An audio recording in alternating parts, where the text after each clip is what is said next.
HSC পরীক্ষা 2025-এর জন্য বিশাল বড় একটি আপডেট প্রকাশিত হয়েছে। শুধু তাই নয়, তোমাদের 13টি কেন্দ্রকে কিন্তু সম্পূর্ণ বাতিল ঘোষণা করা হয়েছে। এখন প্রশ্ন হলো, এই যে 13টি কেন্দ্র রয়েছে, সেই কেন্দ্রগুলো কোন কোন জেলায়, কোন কোন উপজেলায় এবং কোন কোন বিভাগে অবস্থিত, আর সেই কেন্দ্রের আওতাভুক্ত যে স্টুডেন্টগুলো রয়েছে, সেই ছাত্রগুলো কোথায় বা পরীক্ষা হবে, তাদের পরীক্ষায় বা কোথায় দিতে হবে, সেই কেন্দ্রগুলো কোন কারণে বাতিল করা হয়েছে, আজকে এই সম্পূর্ণ বিষয়টা নিয়ে আজকের এই ভিডিওটা। এমনটি নয় যে তোমার কেন্দ্রটি বাতিল হয়েছে, আর যদি সত্যি তোমার কেন্দ্রটি বাতিল হয় তাহলে সেখানে তুমি কোথায় বা পরীক্ষা দিবা, এই বিষয়ে একটি ডিটেলস প্রকাশিত হয়েছে দৈনিক শিক্ষা.com এ। এবং তুমি যদি নিউজের ডেটটা দেখো, এখানে কিন্তু বলা হয়েছে 18 মার্চ 2025 সালে ডেটটি প্রকাশিত রয়েছে।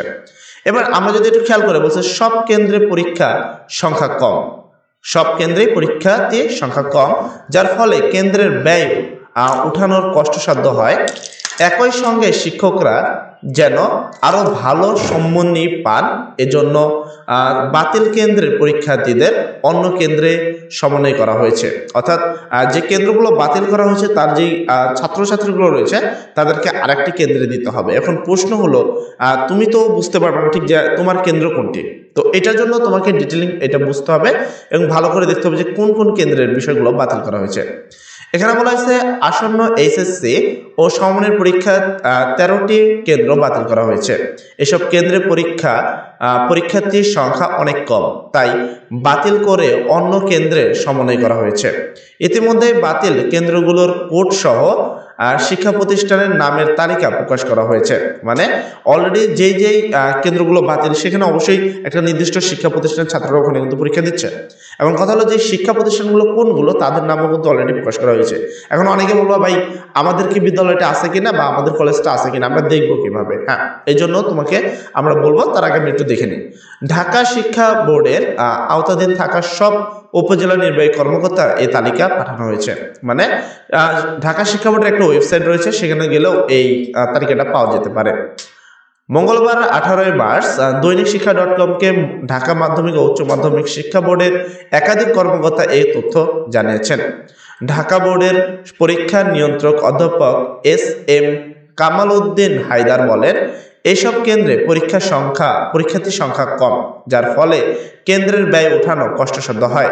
একই সঙ্গে শিক্ষকরা যেন আরো ভালো সম্মানী পান, এজন্য বাতিল কেন্দ্রের পরীক্ষার্থীদের কেন্দ্র সমন্বয় করা হয়েছে। এবার কথা হলো, কোথায় তাদের কেন্দ্রগুলো সমন্বয় করা হয়েছে, এই বিষয়টা ডিটেলিংটা কোথায় রয়েছে। আচ্ছা, আমরা একটু আরেকটা দেখব। এখানে বলা হয়েছে, তিনি বলেন, সারা দেশে এমন অনেক কেন্দ্র রয়েছে যেখানে পরীক্ষার্থীর সংখ্যা নগণ্য, যেসব কেন্দ্রে ভবিষ্যতে বাতিল করা হবে। মানে এখনো যেই কেন্দ্রগুলো আছে, এরকম আরো অনেক কেন্দ্র বাতিল করা হবে। এখানে অন্য কোনো কারণে নেই বলে জানান তিনি। মানে অন্য কোনো কারণ নেই, জাস্ট শিক্ষার্থীর সংখ্যা সেখানে কম বা সেই কেন্দ্রে পরীক্ষার্থীর সংখ্যা কম, যার কারণে এই কেন্দ্রটাকে বাতিল বলে ঘোষণা করা হয়েছে। যে কেন্দ্রগুলো বাতিল হলো সেগুলো হলো, এই যে এখানে দেখো 13টি কেন্দ্রের নাম এখানে উল্লেখ রয়েছে যে কোন কোন কেন্দ্রগুলো বাতিল হয়েছে। প্রথম হলো জিটকা খাজা রহমত আলী কলেজ, তারপর হলো এইচ.এম.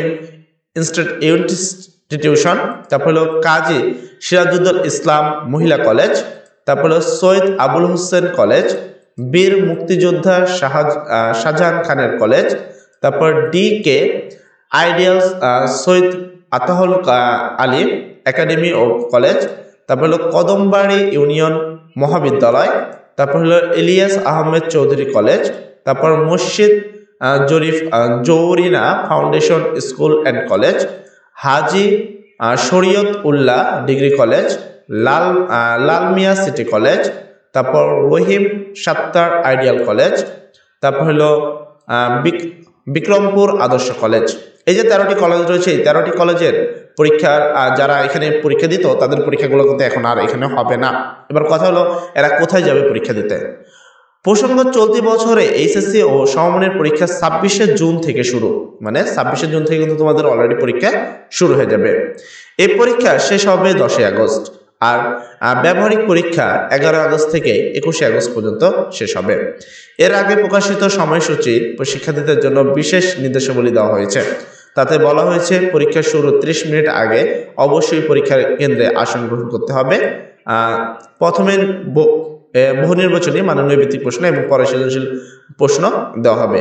30 নম্বরের বহু নির্বাচনী প্রশ্নের ক্ষেত্রে সময় 30 মিনিট এবং 70 নম্বরের ক্ষেত্রে থাকবে হলো 2 ঘন্টা 30 মিনিট। এই তো মোটামুটি আজকে নিউজ এতটুকুই। আশা করি সম্পূর্ণ নিউজটি তুমি বুঝতে পেরেছো এবং কোন কেন্দ্রগুলো কেন বাতিল করা হয়েছে এই সকল বিষয়গুলো তুমি বুঝতে পেরেছো। আজকের জন্য এতটুকুই। সবাই ভালো থাকবে, সবার জন্য দোয়া করি। আসসালামু আলাইকুম।